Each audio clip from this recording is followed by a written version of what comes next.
Welcome students, Satish classes की linear algebra की अगली क्लास में आपका एक बार फिर से स्वागत है। हमारा आज का टॉपिक थोड़ा स्पेशल होने जा रहा है।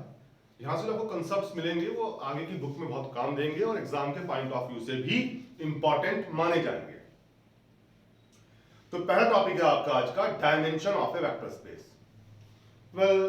इससे पहले लेक्चर में मैंने आपको बताया था कि किसी भी वेक्टर स्पेस के फाइनाइट डायमेंशनल या फाइनाइटली जनरेटेड वेक्टर स्पेस के किन्हीं भी दो बेसिस के अंदर नंबर ऑफ एलिमेंट्स सेम हुआ करते हैं। दैट मींस जितने एलिमेंट एक बेसिस में आएंगे फाइनाइट डायमेंशनल वेक्टर स्पेस के हर बेसिस में उतने ही एलिमेंट होंगे। आप कोई भी बेसिस पिक कर लें। तो अब साहब जो ये नंबर ऑफ एलिमेंट्स हैं बेसिस के अंदर, इन्हीं को हम वेक्टर स्पेस की डायमेंशन कहेंगे। अगर कोई finitely generated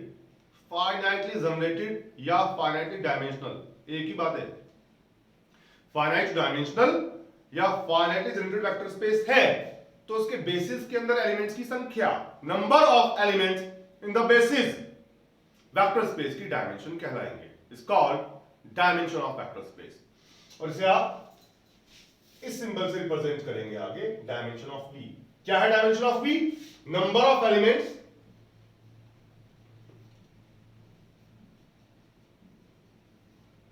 in any basis. किसी भी बेसिस में एलिमेंट्स की जो संख्या होती है वो वेक्टर स्पेस की डायमेंशन कहलाया करती है। तो इसकी डेफिनेशन कुछ इस प्रकार से बनाई जा सकती है।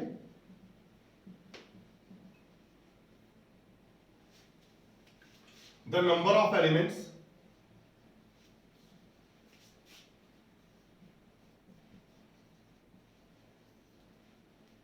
इन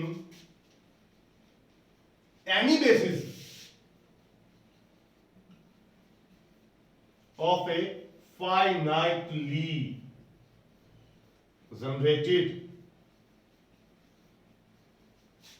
वेक्टर स्पेस। ये फाइनाइटली जनरेटेड परेशान तो नहीं कर रहा आपको? फाइनाइटली जनरेटेड का मतलब है वो वेक्टर स्पेस जो किसी फाइनाइट सेट से स्पैन हो सकता है, उसे हम फाइनाइटली जनरेटेड या फाइनाइट डायमेंशनल बुलाया करते हैं। वेक्टर स्पेस called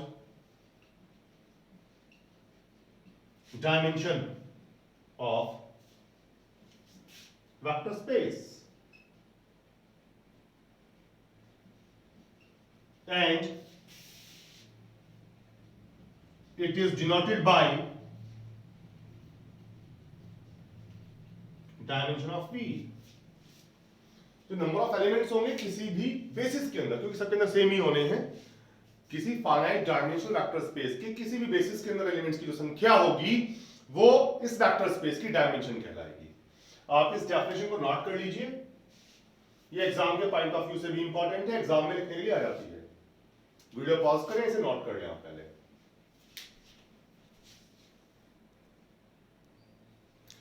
चलिए अब आगे बढ़ते हैं। अब आगे थ्योरम आती है हमारे पास, एक्सटेंशन थ्योरम, जिसका नाम है वो इसके स्टेटमेंट से मैच भी खाता है। एक्सटेंशन थ्योरम का स्टेटमेंट है कि अगर आपके पास कोई finite dimensional vector space Vf है, उसका कोई एक आपके पास इंडिपेंडेंट सबसेट है जो इंडिपेंडेंट है, तो भैया या तो ये इंडिपेंडेंट सबसेट बेसिस रहा होगा, नहीं तो इसे एक्सटेंड किया जा सकेगा V का बेसिस बन जाने के लिए। यानी इसमें कुछ वेक्टर्स और डालकर इसे V का बेसिस बनाया जा सकेगा। यानी ये V के किसी ना किसी बेसिस का हिस्सा रहा होगा। इसके जो वेक्टर्स हैं, किसके, जो इंडिपेंडेंट सबसेट है। V कोई वेक्टर स्पेस है, S इसका कोई इंडिपेंडेंट सबसेट है, तो ये S या तो बेसिस होगा, नहीं तो इसे एक्सटेंड करके बेसिस बनाया जा सकेगा। दैट मींस जो भी इंडिपेंडेंट सबसेट होता है वो किसी ना किसी बेसिस का पार्ट ही रहा होता है, उसमें कुछ वेक्टर्स और डाल के उसे बेसिस बनाया जा सकता है। तो चलिए पहले हम इसे स्टार्ट करते हैं। मैं आपको पहले प्रूफ दूंगा, इसका एक्सप्लेन करूंगा, उसके बाद फिर से लिखवाऊंगा कि इसे एग्जाम में प्रेजेंट कैसे करते हैं। तो सपोज कीजिए कि V कोई वेक्टर स्पेस है, फाइनाइटली जनरेटेड है, S इसका हमारे पास कोई इंडिपेंडेंट सबसेट है। Alpha 1, alpha 2, alpha 3, alpha m, इसमें m वेक्टर्स है। अगर ये m की डायमेंशन के बराबर होगा तो ये खुद अपने आप में बेसिस बन जाएगा। अगर m डायमेंशन से कम है, सपोज करें इसकी डायमेंशन n है, तो इसके बेसिस में n वेक्टर्स रहे होंगे, तो मैं इसका कोई एक बेसिस पिक कर लेता हूं, दूसरा basis beta 1, beta 2, beta 3, beta n। भाई सपोज करो वेक्टर स्पेस V की डायमेंशन n है, तो इसके बेसिस में n एलिमेंट रहे होंगे। अब जो इंडिपेंडेंट सबसेट हमें दिया है, अगर उसमें m वेक्टर्स हैं और ये m n के बराबर है, तो ये खुद बेसिस बन जाएगा। अगर ये बेसिस नहीं है तो कोई ना कोई दूसरा बेसिस होगा जिसमें n वेक्टर्स रहे होंगे। मैं इन n वेक्टर्स को s के साथ कंबाइन करके एक नया सेट तैयार कर लेता हूं, S2। Alpha 1, alpha 2, alpha 3, alpha m vectors हैं, beta 1, beta 2, beta 3, beta n, ये वेक्टर्स हैं। अब चूंकि S1 स्पैन कर रहा था, बेसिस था ना, तो स्पैन करता है V को। स्पैन करने का मतलब क्या होता है कि V का हर एक वेक्टर S1 के वेक्टर्स की लीनियर कॉम्बिनेशन रहा होगा। अगर V का हर एक वेक्टर S1 के वेक्टर्स की लीनियर कॉम्बिनेशन से बीटा 1, बीटा 2, बीटा n की, तो इन वेक्टर्स की लीनियर कॉम्बिनेशन की फॉर्म में भी लिखा जा सकता है। भाई बीटा 1, बीटा 2, बीटा n तो सारे सेट के अंदर है ही, तो ये सेट ऑब्वियसली स्पैन करता है वेक्टर स्पेस V को, स्पैनिंग सेट है। अब इस बात पे गौर कीजिएगा, अगर हम अल्फा 1 की बात करें, ये तो कोई वेक्टर हुआ वेक्टर स्पेस का, ये बेसिस है वेक्टर स्पेस का, तो वेक्टर स्पेस का हर एक वेक्टर बेसिस के वेक्टर्स की लीनियर कॉम्बिनेशन की फॉर्म में लिखा जा सकता है, क्योंकि बेसिस स्पैन कर रहा है। तो अल्फा 1 लीनियर कॉम्बिनेशन होगा इन वेक्टर्स का, तो a1 beta 1 plus a2 beta 2 up to an beta n की फॉर्म में एक्सप्रेसिबल होगा। अगर मैं अल्फा 1 को साइड शिफ्ट कर दूं, तो आप देख सकते हैं कि इन वेक्टर्स का अल्फा 1 के साथ मिलकर लीनियर कॉम्बिनेशन जीरो वेक्टर बन जाता है। अगर वेक्टर्स का लीनियर कॉम्बिनेशन जीरो वेक्टर है, बिना सारे स्केलर जीरो हुए, तो वेक्टर लीनियरली डिपेंडेंट हो जाते हैं। तो अल्फा 1 और ये वेक्टर्स लीनियरली डिपेंडेंट है। ऐसे ही अल्फा 2 को लेके अल्फा 3 को लेके अगर आप लिखेंगे तो ये वेक्टर्स लीनियरली डिपेंडेंट ही आएंगे। दैट मींस जो S2 सेट है ये लीनियरली डिपेंडेंट है। अगर ये लीनियरली डिपेंडेंट है तो इन वेक्टर्स में से एक वेक्टर होगा जो प्रीवियस वेक्टर्स की लीनियर कॉम्बिनेशन रहा होगा। ये तो हमने प्रूफ किया हुआ है थ्योरम में, बात तो हमने। तो वो जो वेक्टर होगा वो अल्फाज में से तो कोई नहीं हो सकता। क्यों? क्योंकि अल्फा तो लीनियरली इंडिपेंडेंट थे, भैया सेट लीनियरली इंडिपेंडेंट दिया गया था ना हमें, तो ये तो प्रीवियस वेक्टर की कॉम्बिनेशन जा नहीं सकते, तो कोई ना कोई बीटा ही होगा जो प्रीवियस वेक्टर्स की लीनियर कॉम्बिनेशन रहा होगा। बीटा अपने आप में इंडिपेंडेंट है बेसिस होने के नाते, लेकिन जब अल्फाज के साथ मिला दिया जाता है तो बीटा इनके ऊपर डिपेंड कर जाते हैं, तो कोई ना कोई बीटा ऐसा होगा जो प्रीवियस वेक्टर की लीनियर कॉम्बिनेशन होगा। हम उस वेक्टर को सपोज बीटा जे एक्सक्लूड कर देते हैं इस सेट से, जैसे प्रीवियस थ्योरी में हम करते आ रहे हैं अब तक। जो बचा हुआ सेट होगा, रिमेनिंग सेट आएगा, वो भी स्पैन करता होगा वेक्टर स्पेस V को। तो एक और सेट आ जाएगा आपके पास S3, उसमें alpha 1, alpha 2, alpha 3, alpha m होंगे, बीटा 1, बीटा 2 सब होंगे, बीटा j माइनस 1, बस बीटा j नहीं होगा, ये बीटा j प्लस 1, इसे एक्सक्लूड कर दिया ना हमने, इसे बाहर निकाल दिया। तो जो सेट आएगा ये भी स्पैनिंग सेट ही होगा, क्योंकि स्पैनिंग सेट में अगर कोई वेक्टर पहले वेक्टर की लीनियर कॉम्बिनेशन है तो उसे बाहर निकाल देने पर बचा हुआ सेट तब भी स्पैन करता है। अब अगर ये सेट इंडिपेंडेंट रहा तो ये बेसिस बन गया, और अल्फा 1, अल्फा 2, अल्फा m इस बेसिस का हिस्सा है, जैसा हम देख पा रहे हैं। या ऐसा कह सकते हैं कि ये S का एक्सटेंडेड वर्जन है, S सेट के अंदर कुछ वेक्टर्स और डालकर ये बेसिस बन गया। लेकिन अगर ये डिपेंडेंट रहा तो फिर कोई एक बीटा होगा जो प्रीवियस वेक्टर की लीनियर कॉम्बिनेशन होगा, हम उसे भी बाहर निकाल देंगे। जो बचा हुआ सेट होगा वो फिर स्पैन करता होगा। जो बचा हुआ सेट होगा अगर वो इंडिपेंडेंट हो गया, क्योंकि स्पैन कर ही रहा है तो बेसिस बन जाएगा। और अगर वो इंडिपेंडेंट नहीं हुआ, डिपेंडेंट हुआ, तो फिर कोई एक और बीटा होगा जो अपने से प्रीवियस फैक्टर्स की लीनियर कॉम्बिनेशन होगा, हम उसे भी बाहर निकालते जाएंगे। हम ये प्रोसेस कंटिन्यू कर देंगे फाइनाइट स्टेप्स तक। तो आप देख पाएंगे कि हर एक स्टेप में एक बीटा ही बाहर जा रहा है, अल्फा कोई बाहर नहीं गया। तो हमारे पास एक सेट ऐसा आएगा ही आएगा जो इंडिपेंडेंट भी होगा, स्पैन भी करेगा, और उसमें अल्फा 1 अल्फा 2 अल्फा m सारे वेक्टर्स होंगे।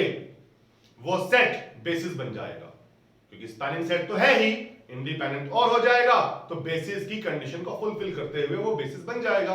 और उस बेसिस का हिस्सा रहेंगे अल्फा 1 अल्फा 2 अल्फा m, यानी कि S सेट जो है उस बेसिस का हिस्सा है, पार्ट है, यानी S को एक्सटेंड करके ही वो बेसिस बना है। That's it. तो चलिए अब देखते हैं इसे एग्जाम में प्रेजेंट कैसे करेंगे। बने रहिएगा अभी आप। चलिए आइए अब बात करते हैं कि इसे एग्जाम में प्रेजेंट कैसे करेंगे, इसे लिखेंगे कैसे आप थ्योरम को। तो एक बार फिर से स्टेटमेंट से स्टार्ट करते हैं और लास्ट तक आते हैं।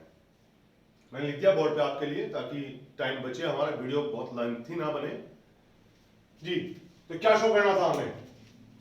Every linearly independent subset of a finite dimensional vector space VF is either a basis of VF or can be extended to form a basis of V।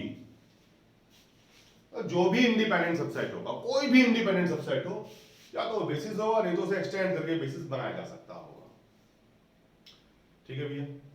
तो हमने अज्यूम कर लिया कि S alpha 1 alpha 2 alpha m be a linearly independent subset, ये कोई linearly independent subset है of a finite dimensional vector space VF, finite dimensional vector space VF का। ये तो अंडरस्टूड है, अगर ये बेसिस हुआ तो काम ही खत्म हो गया, और ये बेसिस नहीं है तब की बात हम कर रहे हैं। हम एज्यूम कर लेते हैं कि V की जो डायमेंशन है n है। अगर V की डायमेंशन n है तो जैसा मैंने आपको अभी डेफिनेशन में बताया था, V के हर एक बेसिस के अंदर n वेक्टर्स रहे होंगे। तो हमने एज्यूम कर लिया कि V की डायमेंशन n है, then number of elements in each basis of V will be n। तो प्रत्येक बेसिस के अंदर, हर एक बेसिस के अंदर n ही वेक्टर्स रहे होंगे। तो मैं कोई एक बेसिस एज्यूम कर लेता हूं। हमने एज्यूम कर लिया S1 जिसमें वेक्टर्स हैं beta 1 beta 2 beta n is a basis of VF।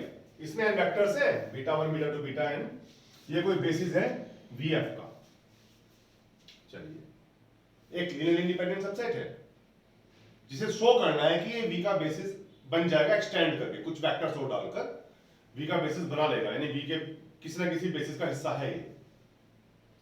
एक मैंने कोई एक दूसरा बेसिस मान लिया n वेक्टर्स वाला। अब मैं एक सेट तैयार करता हूं जिसमें ये वेक्टर्स और ये वेक्टर्स कंबाइन करके डाल दिए जाएंगे।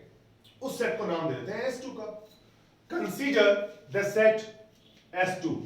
इसमें हमने सारे तो अल्फाज डाल दिए, सारे बीटास डाल दिए, alpha 1 alpha 2 alpha m beta 1 beta 2 beta m।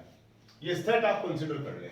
Consider the set S2 alpha 1 alpha 2 alpha m beta 1 beta 2 beta m।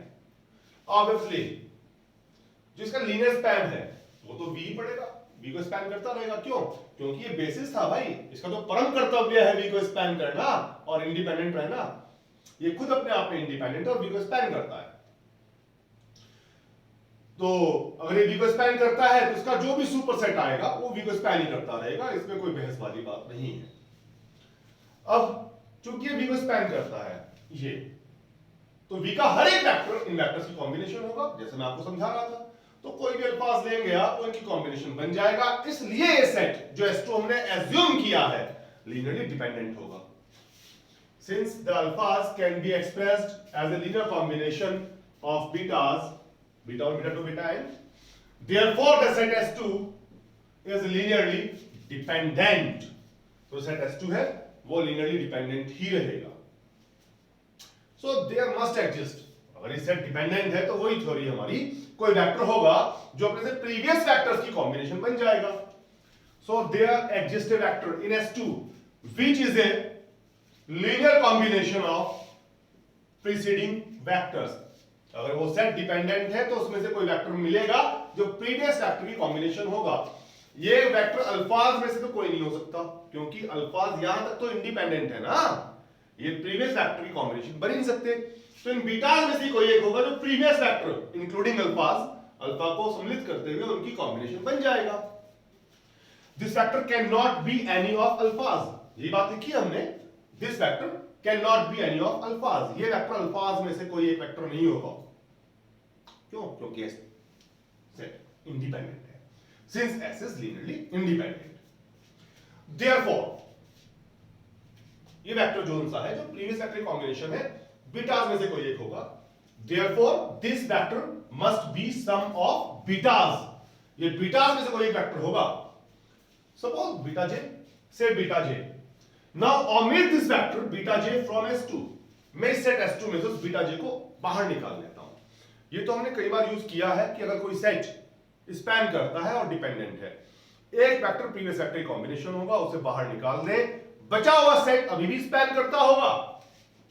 Now if we omit the vector beta J from S2, अगर हम S2 से इस beta जे को बाहर निकाल दें, किस beta जे को? जो प्रीवियस वेक्टर की कॉम्बिनेशन है, तो जो रिमेनिंग सेट आएगा वो स्पैन करता होगा। वो रिमेनिंग सेट मैंने S3 एज्यूम कर लिया। Consider the set S3। S3 set क्या है?